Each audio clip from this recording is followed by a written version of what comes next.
Hey guys, what's up? Welcome back to the Us Project. Today, going to be talking about being a Polynesian and my experiences as a Polynesian kid and moving into business as well. And a couple times where I felt imposter syndrome and felt like I didn't belong or didn't deserve success. Now, when I grew up as a kid, a lot of Polynesian kids around me, a lot of Māori kids around me, my parents gave me three options. You either go to university, do well in school, end up in the bush, or working in the mill, or play rugby league. And I was a good student. I didn't really try too hard. I was sort of lucky enough that I just felt like school was a memory test. All you had to do was memorize stuff. So I was always okay with that. I never wanted to work in the mill, and my dad gave me a great life, but I seen him working 12-hour shifts.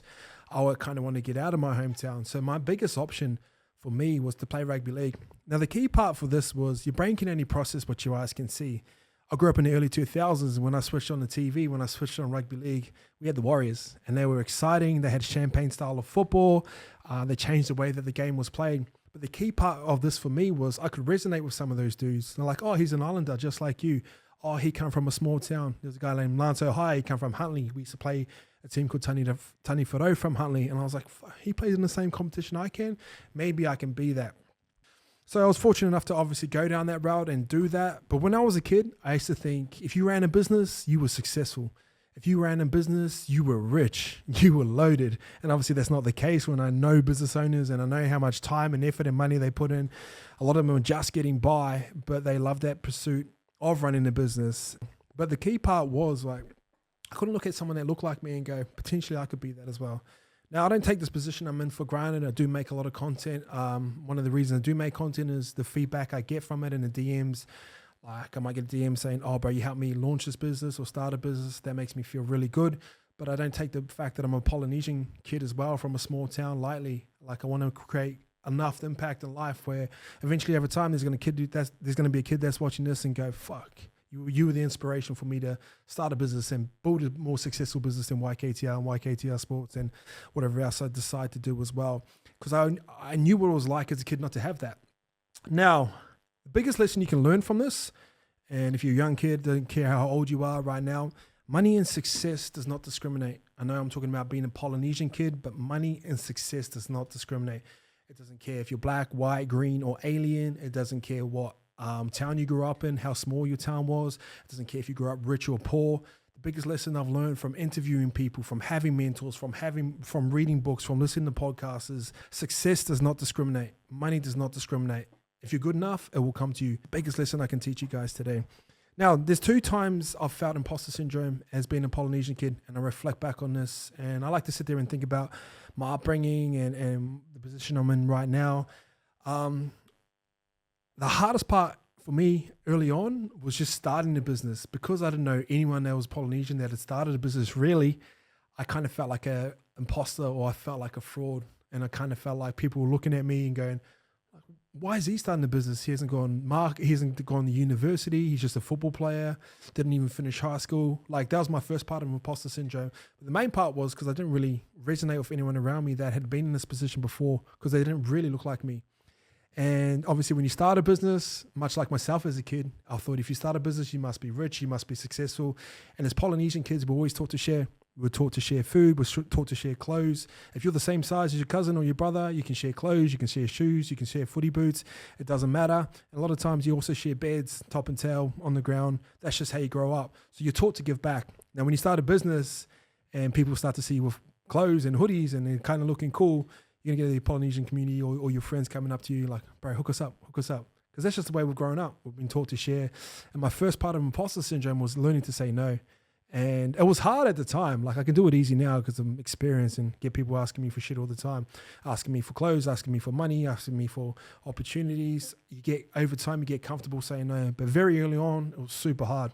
And it was hard to say like, I'm going out of my way. I'm spending my last dollar to try and start a business. Like, I respect it more if you could support me. And then they can say no if they want.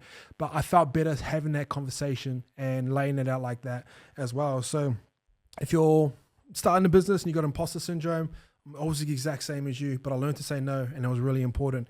And sort of the other part that I've sort of found with a lot of Polynesian boys and the ones that sort of come through me and the ones I talk to as well, a lot of them struggle to talk with people in a higher position than them. And as Polynesian kids, you're taught to respect your elders. And one big part of that is not answering back. And if you do answer back, sometimes there's an option of hiding. And it sounds sad to say right now, but it is true. And as you get older, because you haven't been taught to communicate with elders or people in a way that's respectful, but you can still negotiate, you can still debate, you can still express feelings, they kind of shut off. And one thing I found with Polynesian boys, especially in rugby league, is they were always scared to talk to their head coach. They were scared of their managers because there was an element of conflict in there. They were scared to talk to their bosses and express how they're feeling, or talk about pay disputes, because as kids, when you're growing up, you just get shut off straight away. You're taught to respect your elders, you're taught to respect the hierarchy above you. And a lot of Polynesian boys would just sit there and go, yep, yep, yep, and can't express the way that they feel. So that was the other side of that as well. Like Polynesian boys, if they can't express themselves, they start to get frustrated and get angry, and a lot of them retaliate in physical violence because that's the way they've been taught. Now, when you're jealous, when you're angry, when you're frustrated, it's an emotion. And what an emotion is a chemical imbalance in your body that changes the body dynamic for 90 seconds. And when you're in that phase, your IQ lowers by half. The other time your IQ lowers by half is when you're drunk. So if you feel like, say if you're having an argument with your girlfriend and she's frustrated, if you're frustrated and angry, you'll say the same things. And if you hear the vocabulary of yourself when you're drunk, it can sound exactly the same, because in those states, your IQ is lowered by half. Now, when I found these Polynesian boys were struggling to communicate with bosses, communicate in boardrooms and negotiations, if you look back on the way that we're brought up, it's because we've been taught to respect our elders and not communicate in a way that's also respectful, but you can get your point across as well. I was sort of lucky where I had my mom. We had open communication style. I could literally tell her anything, but and even now, like I could tell her anything I've been up to, and she might not always be happy with the decisions I make, but we can talk about it, we can express that. And I was sort of lucky I had that, and I know a lot of Polynesian kids don't really as well. So really two important parts. When you start, you're going to feel like an imposter, because sometimes your close circle or anyone around you hasn't started a business before. And when you do something different, people are going to try and call you out. People are going to try and say you've changed. People try and say, oh, you think you're better than us. Don't fall for it. Don't buy into it. Get through it. And learn to say no as well. Really important. Next part is, as you start to get more successful, if you start to move into different arenas, communication is really important. You got to learn how to communicate. You got to learn how to express your feelings without falling back on anger, falling back into physical violence, doing anything along those sorts of lines as well. So I think those are the biggest lessons I can learn. Those are the biggest lessons I can teach you today. One, money doesn't discriminate, doesn't care who you are, where you come from, how rich you are, what gender you are. Number two, imposter syndrome is going to happen when you start a business. As a Polynesian kids, we're taught to share. Just because you've got a product and service doesn't mean you have to give it out to everyone.